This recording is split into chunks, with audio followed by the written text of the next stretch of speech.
ചോറിൻ്റെ കൂടെ കൂട്ടി കഴിക്കാൻ ഇത് മാത്രം മതി എന്നുള്ള സീരീസിൽ നമ്മൾ അടുത്ത റെസിപ്പി ആയിട്ട് കാണാൻ പോകുന്നത് നമ്മുടെ നാടൻ ഐറ്റമല്ല, കുറച്ച് അപ്പുറത്തുള്ള ആന്ധ്ര സ്റ്റൈൽ വെള്ളുള്ളി കാരമാണ് നമ്മൾ ഉണ്ടാക്കാൻ പോകുന്നത്.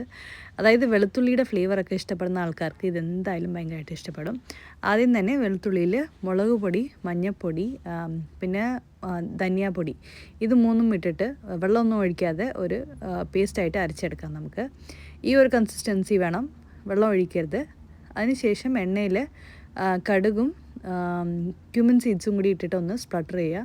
നമ്മൾ അരച്ച് വെച്ചേക്കുന്ന വെളുത്തുള്ളിയുടെ പേസ്റ്റ് ആഡ് ചെയ്ത് കൊടുക്കാം. ഇതൊരു slow cook, 7 to 10 minutes on low flame cook ചെയ്തെടുക്കാം. കളർ മാറിയതിന് ശേഷം ഫ്ലെയിം ഓഫ് ചെയ്യാം. വേപ്പിലയും സവാള അരിഞ്ഞതും ഉപ്പും കായത്തിൻ്റെ പൗഡറും കൂടി ആഡ് ചെയ്തിട്ട് സോട്ട് ചെയ്യുക. ഫൈനലി ഇതൊന്ന് കൂൾ ഡൗൺ ആയി വരുമ്പോൾ നമുക്ക് കുറച്ച് ലെമൻ്റെ ജ്യൂസ് ഒന്ന് ഒഴിച്ചു കൊടുക്കാം. ഈ ഒരു റെസിപ്പി ഉണ്ടാക്കിയെടുക്കാൻ വലിയ സമയമൊന്നും എടുക്കത്തില്ല. ചൂട് ചോറിൻ്റെ കൂടെ കുറച്ച് നെയ്യും ഈ ഒരു സാധനം കൂടി കൂട്ടി കഴിക്കുമ്പോൾ വേറെ ലെവൽ ടേസ്റ്റ് തന്നെ. എന്തായാലും ട്രൈ ചെയ്യാം.